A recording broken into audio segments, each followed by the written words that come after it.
Happy Heart Warriors. Diane Kazer here again with another episode of Heart to Happiness. Reminding you that happiness is from within, not from without. And so today we are going to talk with somebody who has been a friend of mine for over a year and a half now. I think I've done one of these interviews with her about 4 or 5 times, and all of them have been heartfelt, extraordinarily heartfelt. And one of the questions I have for you guys today when we're going through this interview is, every time I start an interview, different challenges, come through me, and I want to inspire you guys to stop and think the next time you have a conversation with someone. I know it's hard at work, but the next time you have a conversation with someone, ask yourself, how much of my heart versus how much of my mind or ego is driving this conversation? What I know to be true when I interview Rachael or when she and I are having conversations over Skype or Google Plus is that I feel pretty much mainly in my heart when I'm talking with her. I feel safe. I feel like she's got amazing intentions. I know because she has built programs around helping mainly women find their confidence within, even though on the outside, maybe their skin isn't as beautiful. And this is the biggest struggle for me of my past. This is the biggest story dear to my heart from when I struggled with acne when I was 17, 18, 19 years old, took Accutane, destroyed the insides of my body. I don't know if it's ever repairable, but I still, work heart work day to day on myself to try to heal that from the inside out. And it's not just healing the internal skin, the mucosa from our mouth down to our butt. It's not just healing that, which causes digestive problems, bloating, obesity, fatigue. It's not just that. It's learning to love ourselves no matter what we look like on the outside. So today's just going to be a little bit of both. And that's what I love so much about Rachael is that it's chemistry, it's science, but then it's also love and spirituality. So we've got both sides. She's a great balance. Thank you so much for being here for Heart to Happiness, Rachael. Welcome to the show.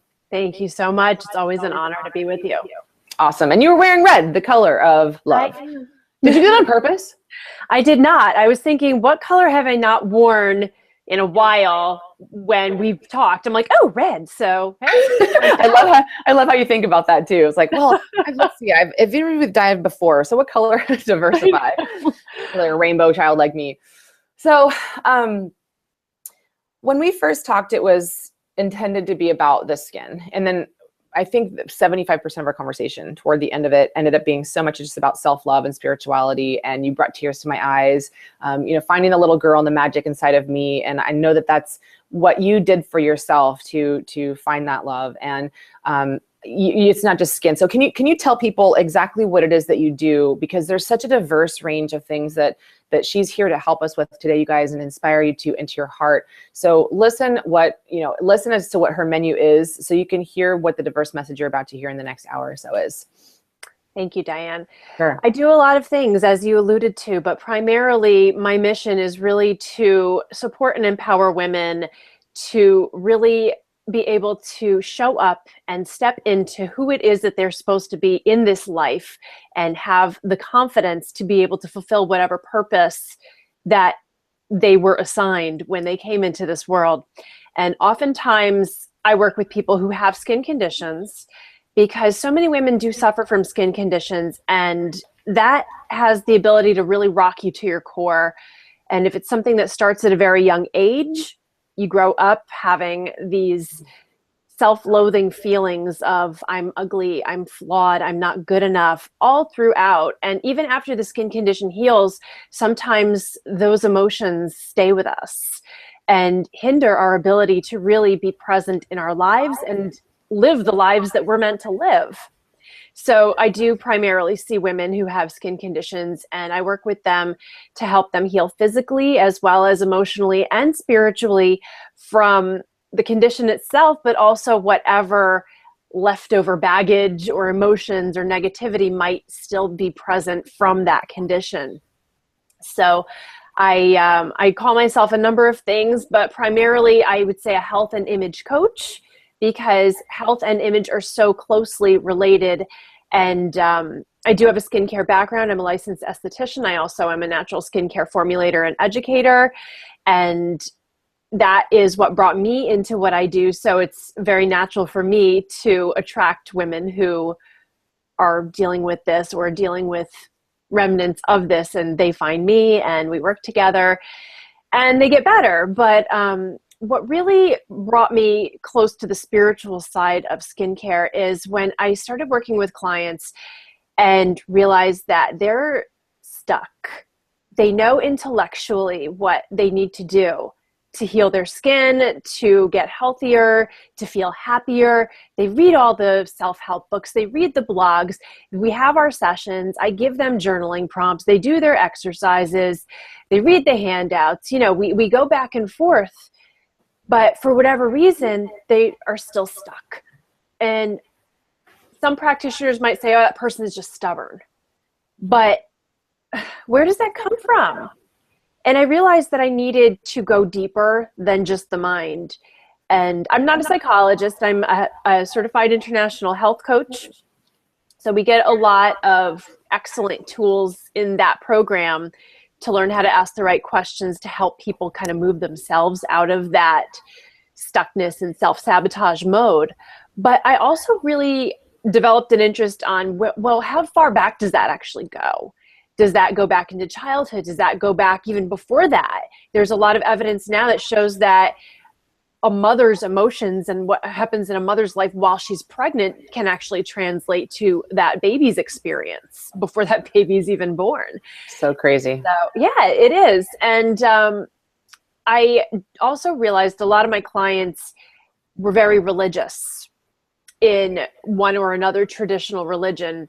And a lot of those religions, they did have some negative connotations with skin itself and with women showing skin and towards women themselves in some ways. I mean, these are patriarchal religions, and it can be challenging for a woman who is living in a so-called free society to be able to be a leader and come into her own if she has these deep-seated thought processes surrounding religion or because of any body shame or skin shame that she might have experienced in early spiritual education.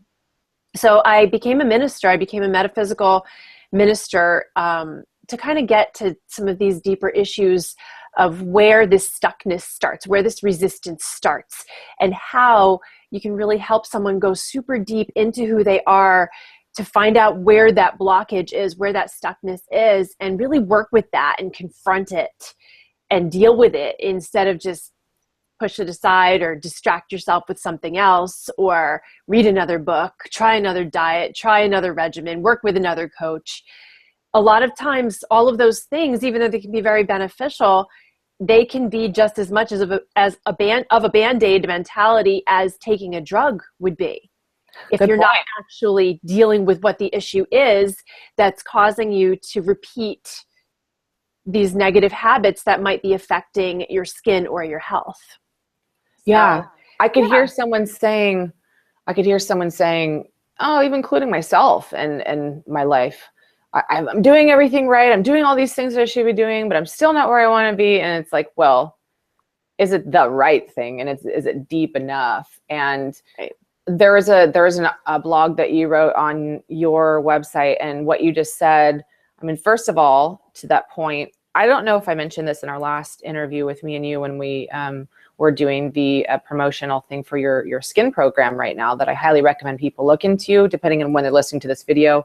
Sure. When does that launch again, the exact date? May 16th is when it starts, but enrollment is open now, and then it does come back in the fall. So I do have the intention to run it twice a year. So if you're listening to this now and you're between sessions, there's always a waiting list that you can get on if enrollment is not currently open. Okay, cool. And I'll put that link so people can explore exactly what it is, the program and everything, because I launch May 16th too. And so it'll be the next fall. So they'll have something to look forward to. And They can follow you on Facebook and see all your awesomeness until then. Totally.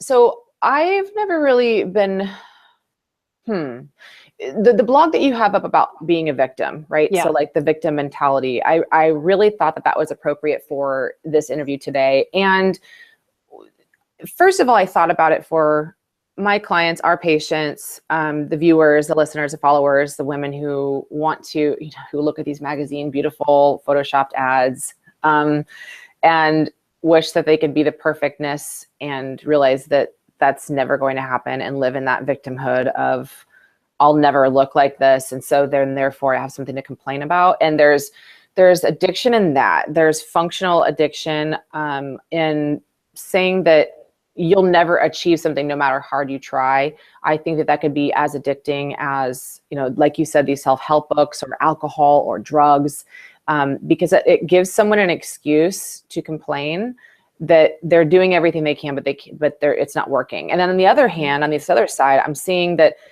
I don't like myself. And I know we attract who we are. And I have a lot of friends who we can all be our own little victims. It's part of being a human. Sure. But I don't see a lot of women in my life being the complainer type. If they were, I'd be like, they know we hold each other accountable. Like, wait a second, no, stop. We hold each other accountable. And I would imagine you are the same kind of woman. You attract people like that.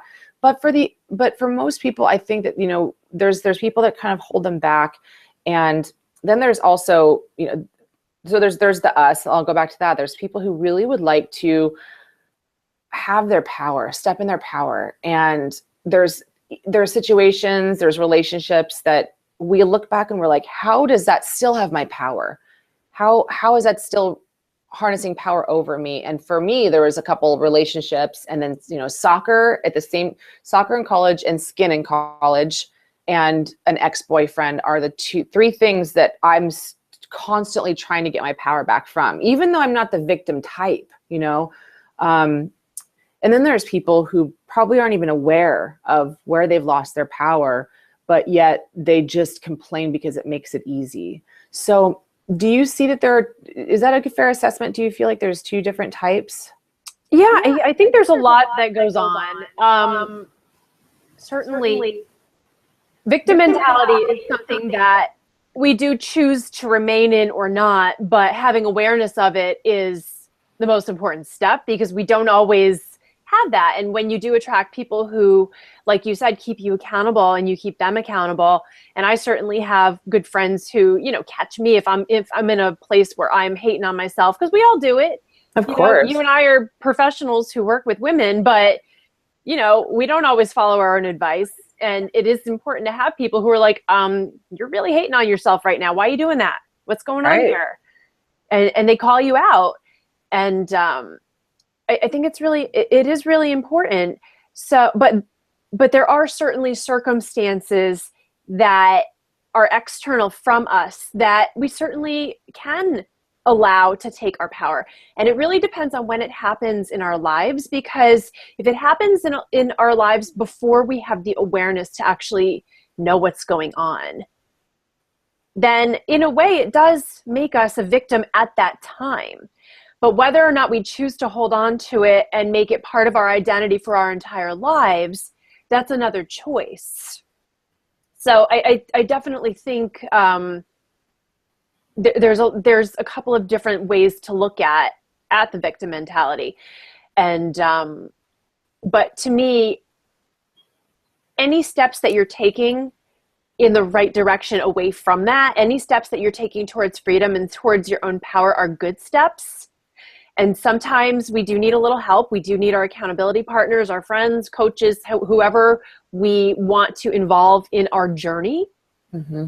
But as long as we're still moving forward on that journey and not going backwards or not staying in one safe little place, as long as we keep trudging through, then that's progress. And it's never going to be perfect. It's never going to be easy. And we do have to come to that level of acceptance that you do have to find comfort in discomfort, and you have to find perfection in imperfection. I love that. And in that blog you wrote, quite a few things, which I'm sure many of our listeners can relate to, which is, these are examples of victim mentality, is when we tell ourselves that we can't have something or be something because someone or something is preventing us from doing so, like things like, I can't move ahead in my job because my evil boss sabotages me in every move. I can't eat healthy because I was raised eating fast food. I can't approach that hot guy because I have acne and he'll think I'm gross, or maybe it's not acne, it's something else, like I'm overweight or whatever it is that we have a negative self-image about. I can't quit smoking because my boyfriend smokes, and then we blame it on the people around us that aren't that are our enablers. So I know that a lot of people do this in relationships too. They stay with the discomfort because that's their comfort, but it's really not necessarily potentially the best thing for their higher self. And the purpose, like you started with, it's finding their purpose, but they allow themselves to stay stuck. So in your work, and like what you just mentioned, going deeper with these people who feel stuck, what are you finding that unsticks them? Well, I'll say for me personally, it was recognizing the divine in myself. I mean, we're getting to a real spiritual place here, but I mean, divine, you can use the word interconnectedness, you can use the word oneness, whatever word resonates with you. But it is my belief, and it's the main practice within metaphysics, that everything is connected. It's also a main principle in Unitarian Universalism, which is it's a church that I preach at every now and then, that we're all connected to everything and everyone in this universe. It all comes from the same place, whether you believe that's God or whether you believe it was some spontaneous boom, or whatever you believe spiritually, from where everything that is came from.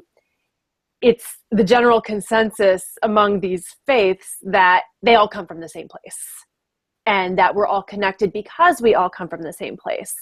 And science has proven that, we are all stardust. That's one of my favorite quotes. I love that too. It is absolutely one of my favorites. And I always feel magical and like I have a little angel sprinkling fairy dust or stardust on me whenever I say it. But it's a good reminder. And it really does help when we understand that, everything that makes the perfect rose petal also makes our perfect skin. And every now and then the rose might get crushed, but it always grows back perfect the next season. And there are cycles in every life. There's new beginnings, there's endings, there's challenges, and every species on Earth is equipped with certain defenses against those challenges. And we have to know what ours are, but by finding that oneness, that divine within us, and realizing that our higher selves are infinitely united with the higher selves of every other being. It's this amazing collective that we always can pull from. That for me was what kind of unlocked it. And it's a pretty lofty concept, right? I mean, yeah, it's deep, it's big. It's vast. It's like never ending. And so it is never ending. Abundant instead of it is abundant. It is abundant. And it also, for me, I was lonely a lot when I was younger, because I always felt that I was very different from other people, that I didn't really get them. They didn't really get me. But once I started adopting this mindset, I never felt lonely, because I knew that I was always connected. So what keeps us stuck and what keeps us back, that's the ego. That is your temporal self. That is your earthbound self. That is your physical body, your physical mind. That's not you. That's not your infinite soul, which is connected to all other infinite souls and infinite beings and infinite life forms and energies in this universe. They're connected but separate. So your ego is what likes to keep you safe in your comfort zone. And whenever you take a step towards betterment of yourself, which is a step towards your higher self, that is when the ego is like, nope, I don't like this. I don't like this. Come on back. Nope. Wouldn't you rather just sit on the couch for a while under a blanket and eat a bowl of popcorn right now, instead of, going out and moving your body and stretching in the sun and having something healthy? I mean, that's just one example. But oftentimes, you may have heard about that book, what is it, The Big Leap by Gay Hendricks, where you get upper limit issues, where you only believe that you only deserve to be so happy. or so healthy or so in love or so successful. And once you reach that self-imposed limit, that's imposed by your ego, anything beyond that limit, your ego does not want you to reach. And anything beyond that limit, that is your higher self. That is your divine. So when we bring it back to self-image and self-love, especially for women who are so conditioned by society to believe that we're wrong and we're ugly and we're too fat and we're not pretty enough and our skin's not smooth enough, it's all an illusion that we've been kind of ingrained with that kind of feeds that ego. And when I say ego, I don't mean like, hey, I got a big head, I got a big ego right now. I mean the ego that keeps us earthbound. So being able to impartially see what the thought processes are. Who's thinking this thought? Is this a higher self thought or is this an ego thought right now? And when you have a negative thought coming in about yourself, you can actually train yourself to catch it and reframe it right away into something positive. And when I first started studying that in my metaphysics books, I'm like, oh, how can I can't do that. I can't catch every thought I have. And it's hard. I mean, you're not going to catch every single one all the time. I mean, that's just, you would have to not work. You would have to live on some happy island somewhere where you have no stress. It's very natural to have negative emotions. But even if you realize that they're negative after you've already thought them, maybe you're looking in the mirror and you're like, oh, I don't like my stomach today. And then, oh, that wasn't nice. Okay. And then say, you know what? My stomach looks this way because I enjoyed a bowl of pasta last night and it was really good.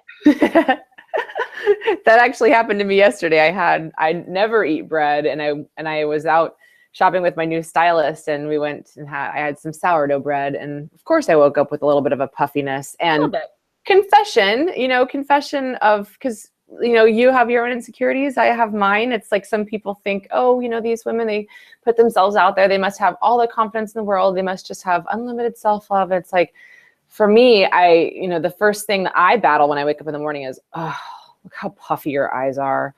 Gosh, your damn lymph system. You can't even detox properly. Gosh, you got these genes. That's that victim mindset. And it's like, whoa, wait a second. What I've noticed on a lot of these interviews is that a lot of the experts we're saying the same thing, that there's a lot of things now happening that weren't really as apparent or as universal as they are now. And for example, it's like, for one example is women in the workforce, women in power, that those things weren't around before, the institution of marriage, which was created because we didn't have power. We didn't have the ability to vote or work. And so there's these new adaptations to sociological changes and evolutions. And so one of the things I wonder is, when I was in London and lived there, I'd go to these art galleries and see these big, beautiful pictures of women who would be categorized probably as overweight today. Sure. But their skin was flawless, right? But then I'm thinking, well, they probably wouldn't have painted a picture of her unless she was exceptionally beautiful for that time. So she probably didn't have acne, and there was probably a lot of other people who had skin problems then. So, or the artist would have been told to not paint the acne. Right? Like the Photoshop version of 17. Exactly. There's always been retouching in some way. Right. So, is our need to have to evolve with the challenge of looking at ourselves in the mirror and seeing not so favorable skin? Is that a new challenge, would you say? I would say that it's much more prevalent now than it probably ever was in history. And I think the reason for it primarily, I mean, there's a lot of reasons. Our lifestyles now are so vastly different as a human species than they were even 100 years ago, 150 years ago, that the amount of chemicals that have been invented and introduced into the air, into our water, into our food, into the products that we use, they didn't even exist. And our bodies were not, these chemicals, a lot of them, they might come from nature, but after they've been synthesized and altered, and modified, they don't resemble anything from nature any longer. And it's not anything that our bodies recognize or know what to do with. So because of all of this exposure, our bodies are always on like immune alert. Everything is irritant. Everything is an attack. And the majority of skin conditions are attributed to inflammation. Even premature aging is attributed to inflammation. And inflammation is, even though the inflammatory response is a healthy response that helps us heal wounds, and it also helps us, in fight or flight situations with that, cortisol response, it's not something that our bodies were designed to undergo on a regular basis and be constantly barraged with, whether it's artificial lighting, air that's been conditioned and, recirculated over and over again, exhaust from vehicles, agricultural, runoff and chemicals from agribusiness, pharmaceutical companies just pumping things into the air and into the water. All of these results of industry have really taken their toll on the human body and on the human mind, because the mind and body are connected. So because of that, we just have higher levels of inflammation. Our bodies are less resilient than they were. I mean, when I was a kid, I'm 38, I'll be 39 in June. And I do not remember people having peanut allergies when I was a kid. I don't remember anybody having gluten sensitivity even when I was a kid. They probably did. They just didn't have a word for it yet, or a term for it, or a disease for it. But, there might have been lactose intolerant kids, but the food allergies that we have today, it's unbelievable. And they just 30 years ago, it was not nearly as prevalent. Sure, you might see acne on teenagers. I certainly had acne as a teenager, and I grew up in a household where my mother cooked almost every day, and we didn't have soda, we didn't have sweets. We would go out for pizza maybe once a week, where we would have soda when we went out. But at home, we ate home-cooked food, and we drank seltzer water with juice. That was our soda. Wow. And what we ate was standard American diet's version of healthy, but it was still home cooked. It wasn't organic. So I'm sure, GMOs were already in the food system at that time. So who knows? But the acne that I had, if there was an underlying food issue there, it was not something that anybody ever would have asked me about or asked my mother about, or that it wasn't information that would have even been available. But today, the type of acne we see now seems to be a lot more prevalent, not only in teenagers, but we're seeing it earlier in kids as young as 9 or 10 years old. But we're also seeing that it's not going away at the end of the teenage years. It's persisting into the 20s. It's persisting into the 30s. And sure, certain doctors might prescribe hormonal birth control pills or other types of medications to keep it under control. Like Accutane? Accutane, absolutely. Spironolactone is another one. These are all medications that suppress certain functions in the body, but don't actually fix what is the cause of this acne. And it's not just acne. We're seeing a lot more psoriasis. We're seeing more alopecia, which is often stress-induced. Psoriasis is often due to an autoimmune condition. And I'm sure you can attest in your own practice the amount of autoimmune cases that we have now compared to what might have even been seen 10 years ago. It's unbelievable how much this is increasing. I'm seeing melasma on women who have never even been pregnant. Typically, melasma is called the mask of pregnancy because it's the brown hyperpigmentation that forms like a mask-like pattern, often during pregnancy and sometimes after pregnancy, but often it goes away.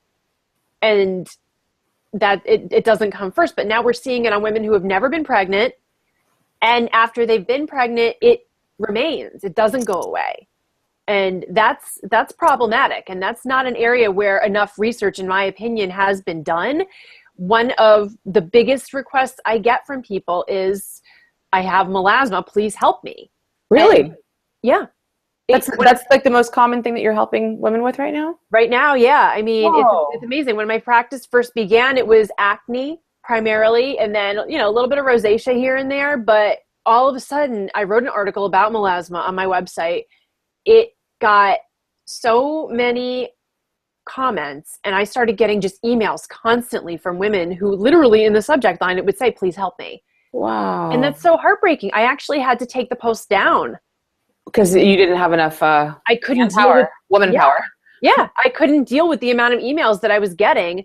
And a lot of these women were not women who were either willing or able to work with me, and even if they were, honestly, I'm one person. I can't coach all those people. Did you notice that there was some like a universal, more a higher percentage of victimhood along with that melasma? It was, I would say, definitely victimhood, but the story was often just self-hatred and sadness, because a lot of these women were postpartum or had very young children. And that's a time in a woman's life where you're already very sensitive. You're already undergoing changes that there's nothing you could do to prepare yourself for. You can take as many childbirth classes and read all the books, but there is nothing that prepares you for that moment until you actually experience it. It is the death of an old life and the beginning of a new life. And I've talked about this before in other interviews. It's not a bad thing, but it's something that I think society kind of sugarcoats, and it's hard.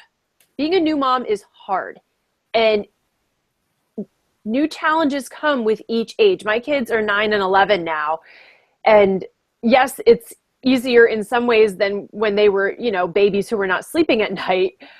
But, now I get the foot stomp, the hand on the hip, the eye roll, and the door slam, and all that fun stuff. And I'm bracing myself for the teenage years. Which they learn from their friends in television. Not you. But the fact is that, I mean, when women are postpartum, they're already not feeling the most confident because their bodies are almost unrecognizable to themselves. When they have this pigmentation, it's just like another blow.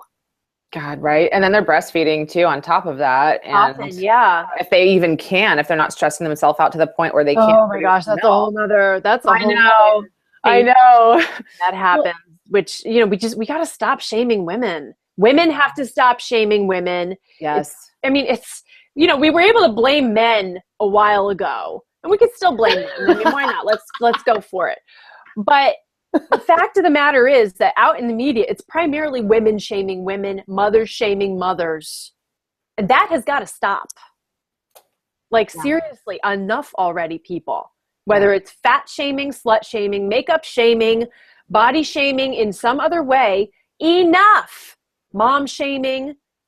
Come on. I was listening to Brene Brown talk about this the other day in one of her videos, and she talks about the price of invulnerability, and then the importance of being vulnerable and that being our connection. And when you think of what you just said about competition and jealousy, that is complete opposite of vulnerability. Vulnerability would be, gosh, you know what, Rachel, I think you're so beautiful. You look amazing for your age. You look amazing for any age. There's a little bit of jealousy I have because I wish I could have your skin. I've got these acne scars, and gosh, I really would just love to look like you one day. And that's vulnerable. That's, instead of being like, oh, well, screw her. She was born in a family that ate real food, and of course she's going to have perfect skin. And I'm never destined for that. But I didn't. I haven't had good skin. I had bad skin from 10 years old to 34 years old. And see, it didn't matter what food that your mom, fed you. See, so that's the way the right food. right, exactly. But it was still like homemade. And so we ate homemade, but it was homemade from a can. And so we didn't eat healthy at all either. And I'm a nutritionist now. So people always say, oh, you probably always ate healthy. It's easy for you. No, we all come to this out of our own trenches. Just like you said in the beginning, it's, our happiness really is born through the pursuit of our purpose. And as long as we're in alignment with that, our gift, our stardust, then we are happy no matter what our skin looks like. And I remember a time, and this is not too far in the past, where I was comparing, when I first started this business, I was comparing myself to everyone. And because I wasn't as successful or didn't have as many likes on Facebook or comments or whatever, I would find something about them that was wrong. And, you know, I would hustle people around me that would confirm that, oh yeah, no, you're totally right. She's not this. And I'm like, yeah, that's why. And it's like that was my victimhood back then. It's like, that's why I'm not successful. That's why she's successful. And, or, you know, she shouldn't be, because that is not a product of who we are born as. That is a conditioning of society. And as long as we're all at war with each other, then all of these chemicals can get I mean, that's the rule. I'm going to go bring it back. But as long as we're fighting, we're not in our hearts. And there's all of the things that you talked about. You know, the body's a beautiful thing. Our bodies are beautiful things. And the skin problems that you experience and that you're helping people with are simply, they're literally our body's doing what it's supposed to do. It's these are very intelligent cells that are responding. Your immune system is responding the way that it's supposed to. So instead of, you know, I invite you to look at your body like, oh, it's doing what it's supposed to do. Okay, how can I help it along a little bit more? Because the things that I work with women most with, Rachael, is the viruses that are related to skin attack internally, like the HPV and the HSV and the negative self-image. I swear these women are like suicidal. I was there at one point too. And it's like leaky gut, hair loss, HPV, HSV, autoimmune disease, vitiligo, psoriasis, tinea versicolor, which is this little tiny white spots on the skin that people don't know what they're about. And that's fungus related from probably eating too much sugar and processed foods. And people just think, oh, there's something wrong with my body. No, everything is right with your body. Right. It's just trying to tell you something. And you're not listening. To talk. Yeah. It's like telling a baby to shut up instead of like holding it and feeding it and loving on it. It is so true. And yeah, I mean, I wrote a blog post a long time ago that was about, you know, stop beating up on the messenger, stop attacking your skin for trying to do its job of telling you that something is going on. You know, we often, when you're a teenager, it's okay, fine. You're going to attribute the acne to teenage hormones. Fine. And no matter what you do with your diet when you're a teenager, because of that hormonal activity, you might still get some acne. But it would be far more, or the acne would be far less if you actually figured out what might be going on internally that you could possibly address with diet and lifestyle to help kind of calm things down and make things a little bit more level. But, and you could use the hormonal excuse every single time. Hormone imbalance is not a root cause. Something causes the hormone imbalance. Yes. Hormone imbalance is another symptom. Yes, that could be the symptom that causes the symptom that you see on your skin. But the hormone imbalance itself is not the cause. It is, there's a reason why your hormones are out of balance.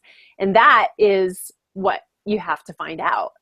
And that can take time. But luckily we have people out there who, you know, work with different types of elimination diets, different types of functional diagnostic testing.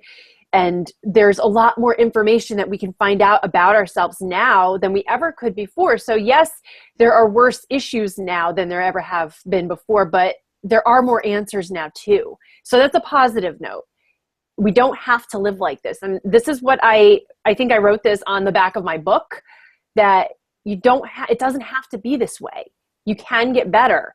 And there is hope.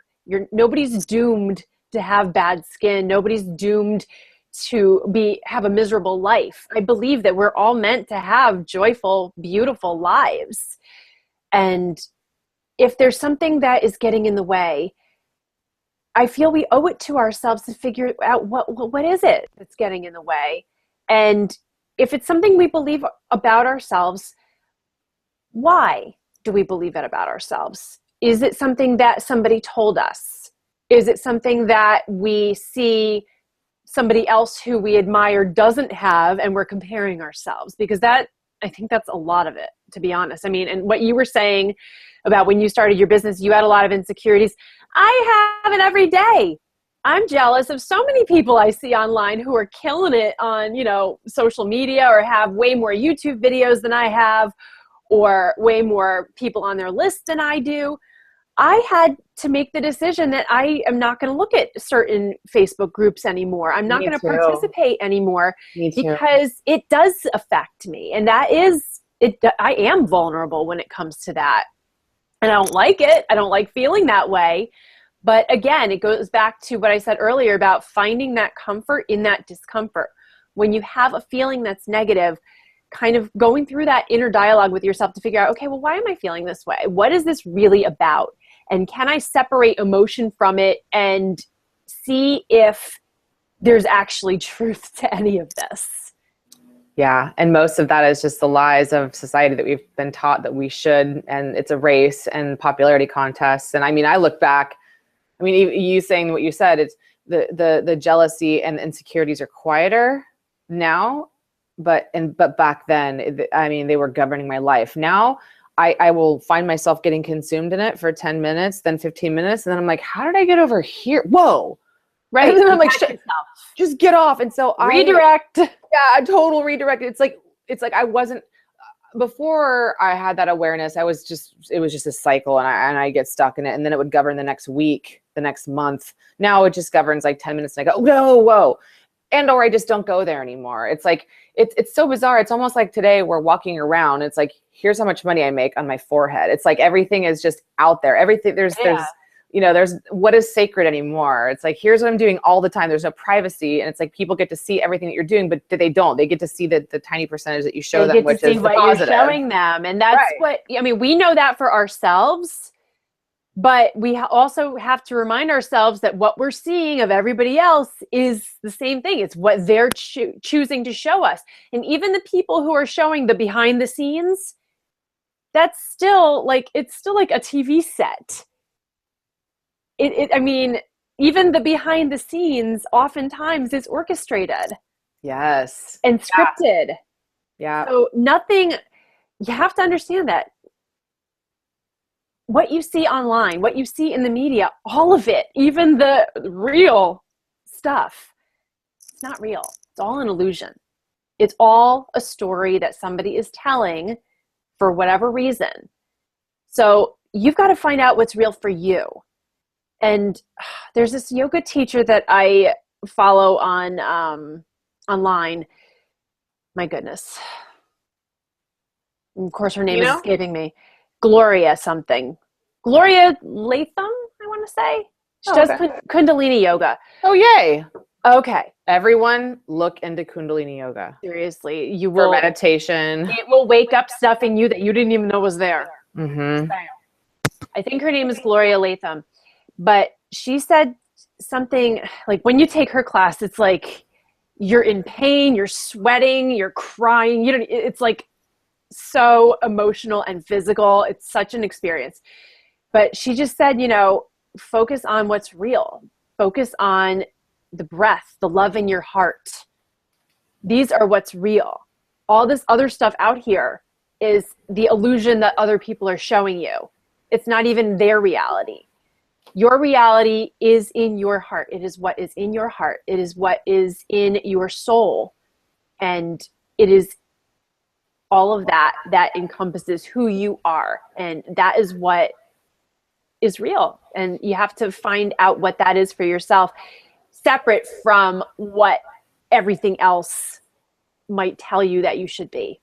Yeah. Yoga has saved my life, I like to say, because at the end, it's like, if all we get is 5 minutes of breath, if that's all that we get in a day that connects us to ourselves, it's more than what most people are doing today. And I can't tell you how much drool and sweat. Oh, hummingbird. Oh, whenever I talk about yoga, they're outside the window.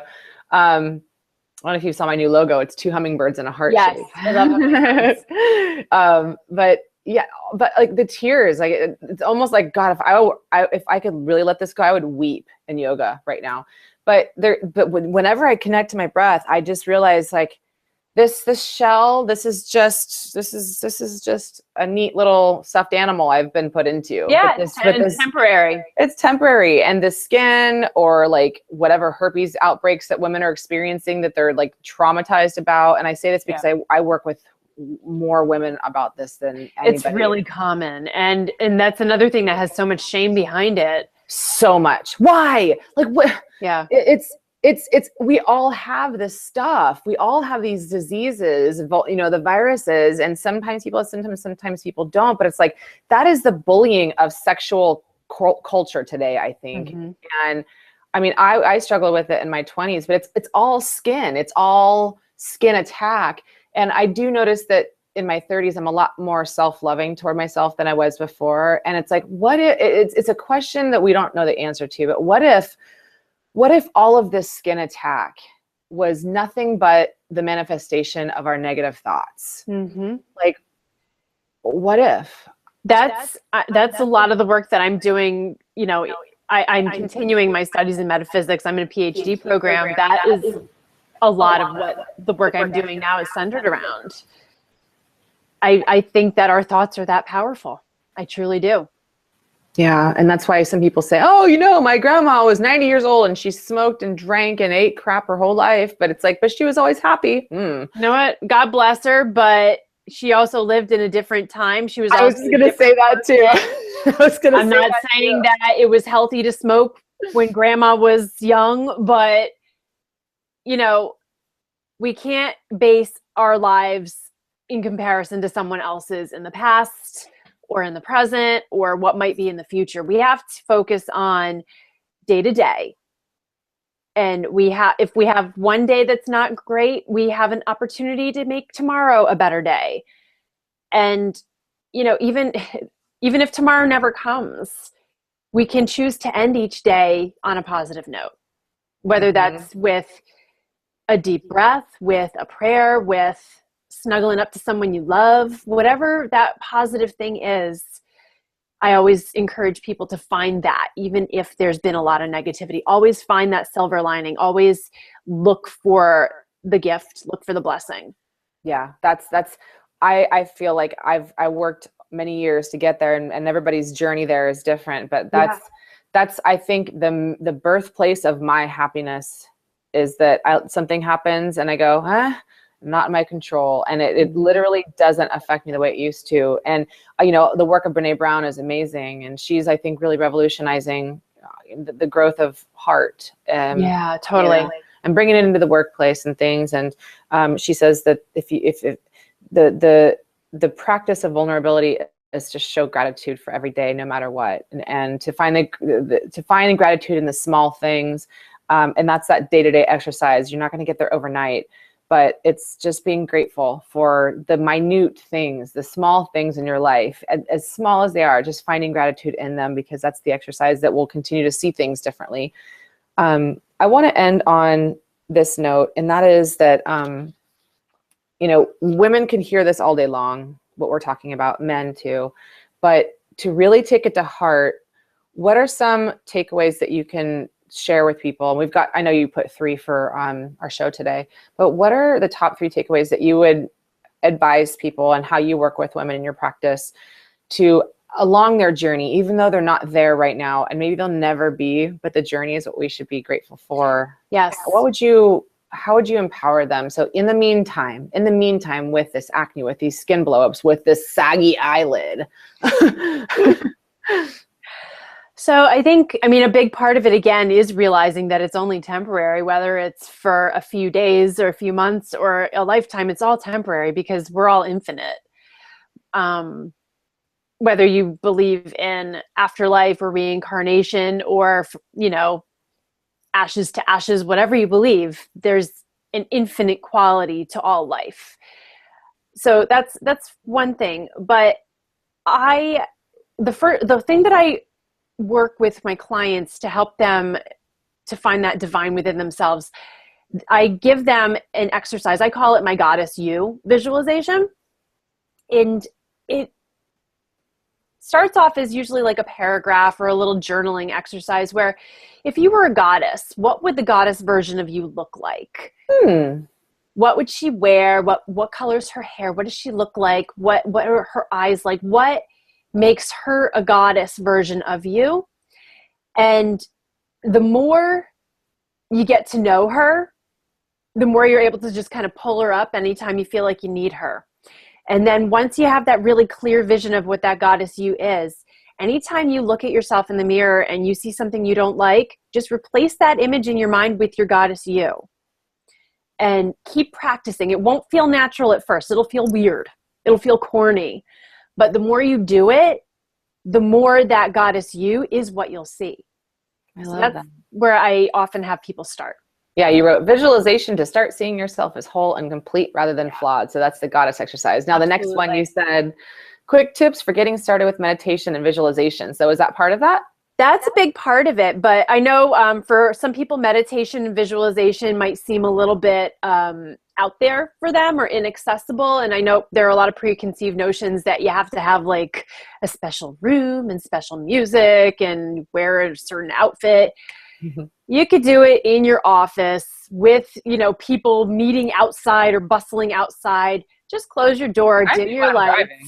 Yeah, well, I don't know about that, Di. Oh, not closing my eyes anyway. Oh, okay. I just start drifting. I mean, I'm still physically present, but I'm able to work through thoughts. So a lot of these things, it could be as simple as putting on a relaxing song, closing your eyes, and just noticing your inhales and your exhales while that song is playing, and then you're done.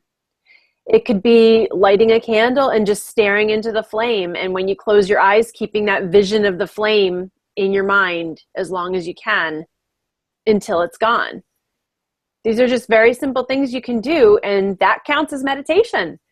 And then as you do it more, you might find that you start seeing other things, or you might find that you hear things not out loud, but you get messages. This is communication with that collective unconsciousness, with that divine. And this is guidance that we all can receive, that we're all entitled to. So it's very simple. It doesn't have to be a huge hour-long practice. Of course, if you have time for that, or I should say, if you make time for that, that's great. It can be 5 minutes. It can be 1 minute to start. But I always recommend just start. Mm-hmm. Just start, and don't put overly high expectations on yourself. If you're new to it, just do it. It's good to have a journal nearby so that you can write down any feelings or thoughts that come up.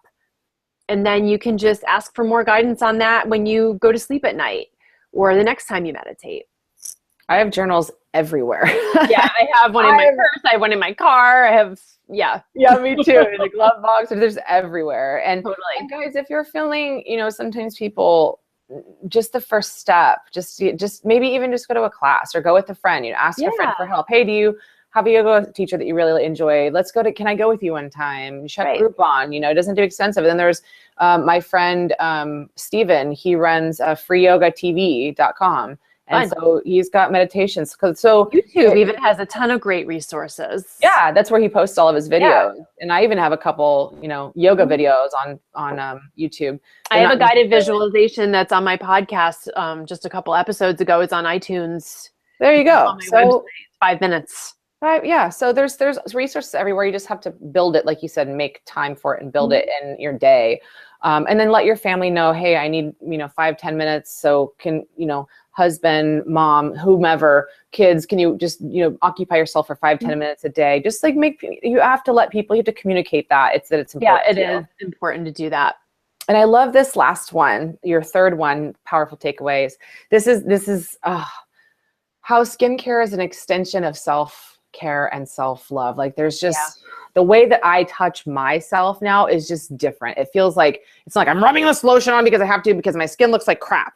It's dry. I have to put this on. It's like, no, that's just like, what is this doing for my body? And it's a totally different experience. So let's touch on that one. Yeah. So I think a lot of people who have skin issues, the first instinct is to scrub it really hard, scrub it away, get harsh treatments, burn it off, zap it off, scrub it away. That's really not self-love. And that's also not good for your skin because it's adding more inflammation and it could be causing permanent damage. So I really encourage people to practice self-massage. I have a couple on my YouTube channel that are really simple that you can start with. Really focus on how you're applying your products. I love using natural products because I believe that ingredients from nature are healing. And it's so important to just consider a skincare regimen part of self-care and part of self-nourishment, the same way a healthy diet, a healthy relationship, a healthy fitness routine, a healthy meditation routine, any of these things, a proper skincare regimen is along those same lines of self-care. But because it has that element of touch and it's a gift that you give to yourself, I feel that it truly does bring that opportunity to add self-love into your regimen. And I know a lot of people do have a hard time accepting self-love because let's face it sounds a little corny at first until you actually start practicing it. But just spending a little extra time really massaging your creams and your lotions into your face and your body, and just noticing how beautiful your skin looks and how smooth it feels and how good it smells. That's all self-love. And it's very simple. It's just kind of making a mundane, normal regimen into something more, not by adding anything expensive or spending a lot of extra time, but just by looking at it in a different way, by shifting your perspective into one of self-care and self-love, rather than, oh, let's just do this, got to get out the door, let's go, scrub it away, put the cream on, let's go. Just be present in that moment for yourself and give yourself that. Yeah, it's interesting. I feel like the same thing is happening with couples and their sexual intimacy. It's like, oh, okay, we just got, it's like this sex thing is a chore. It's like washing my Put face. it on the calendar. Yeah, let's get this over with. And it's like, no, you're going to be present and just, and where are you in a rush to get to? It's like, what better time is there than this moment? Because there isn't a future. There is only right now. And I think what you just said, it struck a chord in me too. It's like the people don't think about it. It's not just about the way you touch yourself, but it's about, like you said, the things that you put on your skin. If you're putting a lot of toxic chemicals that promise to de-wrinkle you or depuff, but those are going into your bloodstream and into your liver, that those very chemicals are going to have to come back out somehow. So it's like the circulation. Right. It's very counterproductive. Exactly. So it's like the self-love process is also identifying what exactly you're putting on your skin, what's in your beauty products, what is your personal care regimen. And so that's why I love your program so much. I'm gonna put the link below so people can follow your website. Awesome. Check out things that you have until you have your next launch, which is awesome because you've enlightened me so much with what I was doing wrong that I didn't know. And it's never really like we can never get it perfect, but we're always improving. And so if people want to take their skin regimen and your self-image alongside your skin regimen to another level, I fully entrust Rachael Pontillo with this. You can see her little book behind her, Love Your Skin, Love Yourself. And I can say, because I've been following you for a long time now, that you've touched my heart and you've helped me touch my body and my skin. And I hope that doesn't sound wrong, but it's always going to come across that way to whoever wants to say that. Right? You know what? We know what we're talking about. Yeah. And I'm glad you feel that way. Of course I do. So thank you so much for being here, Rachael.